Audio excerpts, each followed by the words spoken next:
এখন কুরবানির মৌসুম, আপনাদের কাছে এই জন্য গুরুত্ব দিলাম। একটা সহজ হিসাব শুনেন। একজন মুসলমানের কাছে কোরবানির ঈদের 3 দিন, কোরবানির ঈদের দিন ফজর থেকে তৃতীয় দিন মাগরিব পর্যন্ত যার কাছে তার নিত্য প্রয়োজনীয় সংসারের যে খরচ তার অতিরিক্ত 52.5 বড়ি পরিমাণ রূপার দাম সমপরিমাণ টাকা মূল্য আছে, তার উপরেই কোরবানি ওয়াজিব। 52.5 বড়ি রূপার দাম 1,90,000 টাকা। এই পরশুদিন জিজ্ঞাসা করছে, আরো একটু কম বেশও হইতে পারে, 10-20 হাজার কম বেশ হয় কখনো। 1,90,000 নয়তো 2 লাখ, নয়তো আরো একটু কম। কথা বুঝছেন কিনা? তাইলে আপনি চিন্তা করে দেখেন, 1,90,000 টাকা আমি ধরে নিলাম, এই 1,90,000 টাকা 52.5 বড়ি রূপার দাম, কম বেশি হইতে পারে, যার যার জায়গার থেকে জেনে নিলেই হলো। ওই পরিমাণ টাকা যার কাছে অতিরিক্ত আছে, এখন মনে করেন যে ছেলেটা বিদেশ থেকে টাকা পাঠাইলো বাড়িতে 30,000 টাকা, বাপ্পার নামে কোরবানি দিচ্ছে, মানে ঘরের মধ্যে সংসারের মধ্যে কোরবানি হয়েছে। এখন হিসাব হলো এটা। আমাদের গ্রামগঞ্জ আপনাদের হিসাব করছেন আপনারা, ফ্যামিলির মধ্যে কোরবানি হলে হয়েছে। না না, কোরবানি ফ্যামিলির উপরে ওয়াজিব হয় না, মানুষের উপরে ওয়াজিব হয়।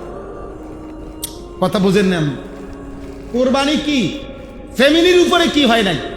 কোরবানি হলো সম্পদ আছে যার কাছে তার উপরে ওয়াজিব হয়। এবারে সে কি বিবাহিত না অবিবাহিত এটা দেখার বিষয় না।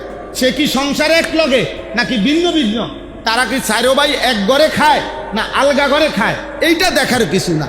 তারা কি বাপের লগে একসাথে নাকি ভিন্ন ভিন্ন, খোদার কসম এটা কোনো বিষয় না। ফোলাটা বিয়ে করছে না বিয়ে করে নাই এটাও কোনো বিষয় না। কোরবানি হলো সম্পদের হিসাব।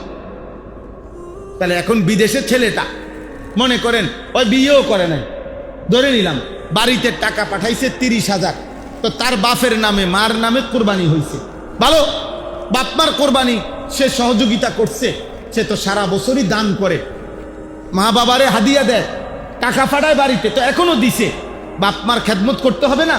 তো করছে। কিন্তু প্রশ্ন হলো তার কাছে তো ব্যাংকে তার নিজস্ব ফান্ডে 1,90,000 টাকা তার আছে কিনা? কথা বলে না। বিদেশি ছেলেটার কাছে এরকম পরিমাণ টাকা সচরাচর থাকে কিনা? তো থাকলে তার উপরে কোরবানি ওয়াজিব নেই। কথা বলেন তো, তার কোরবানি কই? তার কোরবানি আদায় হলো কই? ওটা তো বাপের নামে না হইলো, ওইটা তো মার নামে না হইলো, ওর কোরবানি কোথায়?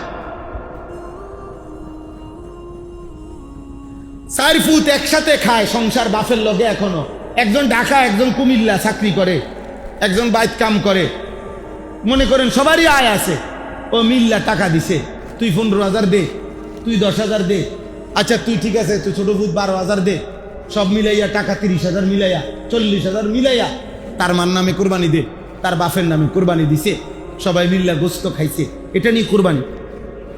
এটা শরীয়ত? এটা নিয়ে ইসলাম? এমনি দেয় না তো বলেন, আপনি বলেন। আমি তো এটাই বলতে চাই চাচা, এভাবেই তো দিচ্ছেন আপনারা। তো তোদের এই ছেলেটা যে ঢাকা চাকরি করে, তো তার কাছে যে 1,90,000 টাকা তার কাছে জমা আছে, তো তার উপরে আলাদা কোরবানি ওয়াজিব না? ওই ছেলেটার উপরে আলাদা কোরবানি ওয়াজিব না? তো হের কোরবানি কই? তো হয়তো মুসলমানদের ঈদগাহে যাওয়া আল্লাহ রসুল নিষেধ করছে, ওরে নাফরমান বলছে নবী। তো সবাই মিললে আমরা একটা টাকা জমা করিয়া বাপমা একজনের নামে দিলাম, এটা তো কোরবানি না। বাপমার নামে দিলে হবে না, এটাও না, হবে, কিন্তু এটা তো উনাদের কোরবানি আদায় হলো, তোমার কোরবানি আদায় হলো কই? বুঝেন নাই কথাটা? আমার আব্বা যদি আমার পক্ষ থেকে নামাজ পড়ে হবে তো? আমার আব্বা যদি আমার পক্ষ থেকে রোজা রাখে হবে তো? তো কোরবানি হবে কেমনে? আমার উপরে কোরবানি ওয়াজিব, তো এটা আমার কোরবানি আদায় করতে হবে না? আপনাদেরকে একটা উদাহরণ দিলাম, তাইলে আমরা খামখেয়ালি করলে তো করলেনি, ঠিক আছে, সমস্যা কি? আপনি বুঝেন না কইয়া মাথা নোয়ায় রাখলে অসুবিধা নাই, আখেরাতে ফেরেশতা আমনের ঘাড় সোজা করে দেয়।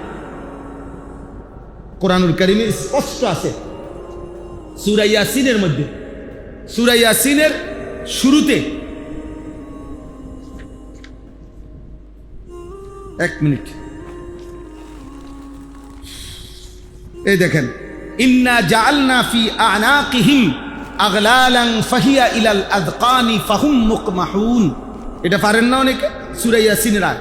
এর অর্থ হলো, আমি দেখাই, এর অর্থ হলো কিয়ামতের দিন প্রত্যেক নাফরমানকে ফেরেশতারা তাকে এইভাবে, তার হাত এইভাবে পিছনের দিকে দিয়া, এই দুই হাতের এই জায়গাটা এই থুতনির নিচে দিয়ে এইভাবে দিয়ে উঁচা করে রাখবে। আল্লাহর কসম, এই আয়াতের অর্থ এটা। আর কোনোদিন এই নাফরমান নিচের দিকে মাথা নোয়াইতে পারবে না। আপনি বুঝেন না, আপনি মস্কারি করেন, হ্যাঁ?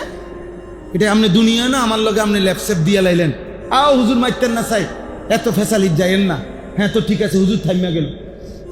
আপনার ক্ষমতার কারণে আপনি হুজুর পারল না আর কি, তো এটা তো দুনিয়া না মিয়া। আপনার ফুদ বিদেশ, আপনার বাপ সভাপতি, আপনার এলাকার মেম্বার, আপনি মসজিদ কমিটির সেক্রেটারি, যাই করলেন আর কি, তো কোথায় থামাইলেন? আরে বাং, দুনিয়াতে না ইমাম সামনে থামাই দিলেন, আখেরাত আল্লাহর সামনে পারবেন তো? বলেন না, আল্লাহর সামনে থামাইতে পারবেন তো? তাহলে আপনি হুজুরে থামাই দিলে কি লাভ হলো? হুজুর মনে করেন বললো না আর কি, হুজুর ফাইললো না আর কি। কোরআন শরীফে স্পষ্ট আছে, সূরা মুলকের মধ্যে নবীজি বলছেন, আল্লাহ বলছেন নবীজিকে বলতে, যে হে মক্কার বেঈমানরা, তোমরা যে কুফর করো, শিরিক করো, মদ খাও, জুয়া খেলো, জিনা করো, বেবিচার করো, সুদ খাও, হারাম করছো, আল্লাহ যদি আমগরে দুনিয়ায় রাখে অথবা নাও রাখে, মনে করো আমি এবং আমার অনুসারী সাহাবারা যদি বেঁচে থাকি কিংবা মরে যাই, নবীজিকে আল্লাহ বলছে আপনি বলেন যে আমি যদি মরেও যাই, আমি যদি বাইচ্চাও থাকি, তা আমি মরে গেলে গেলাম আর কি, কিন্তু তোমাদেরকে তোমাদের এই পাপের শাস্তিতে আল্লাহর হাত থেকে কে বাঁচাবে? বুঝেন না? প্রতিনিয়ত আমাদের বিরুদ্ধে ষড়যন্ত্র হয়। হ্যাঁ তো হইল, মনে করেন আমরা সব হুজুর আমগরে ব্রাশ ফায়ার করে আপনারা শেষ করে দিলেন, আর দিলেন, মসজিদ বন্ধ হয়ে গেল, সব মাদ্রাসাগুলো সব বন্ধ হয়ে গেল। তাই এই কারণে আপনার মিথ্যা, চুরি, জিনা, সুদ, কিস্তি, এই পাপের কারণে আল্লাহর হাত থেকে আপনারা কে বাঁচাবে? কথা বোঝেন নাই তো? তাহলে আর হুজুর থাকলে কি, না থাকলে সমস্যা কি? আপনি বাঁচবেন কেমনে সেটা না বলবেন যে না হুজুর আপনারা মরে যান, আমরা আল্লাহর হাত থেকে বাঁচতে পারবো। বিষয়টা কি এমন? কোরআন শরীফের আয়াত, কুল আরাআইতুম ইন আহলাকানি আল্লাহু ওয়া মান মাইয়া আও রাহিমানা ফামান ইউজিরুল কাফিরিনা মিন আযাবিন আলীম। আল্লাহ বলেন আপনি জিজ্ঞেস করেন বন্ধু, তোমরা যে আমি নবীরে অভিশাপ দাও, আমার অকল্যাণ কামনা করো, তো আমি মরে গেলাম আর কি। আমরা অনেক সময় অনেক মানুষ নাফরমান, যে হুজুররাই ঝামেলা, হ্যাঁ তো ঝামেলা সরাই দে বেটা, মোল্লা সব গুলি করে ফেলে দে বাংলাদেশে, তো ঠিক আছে, মাদ্রাসা সব বন্ধ করে দে, তো তুই বা বাঁচবা কেমনে? তুমি আল্লাহর হাত থেকে কেমনে বাঁচবা সেটা না বলো। মোল্লা আজ হোক কাল হোক মরে তো যাবেই, মৃত্যু তো আপনারও হবে আমারও হবে, হবে না? অতএব আমার কথা শেষ।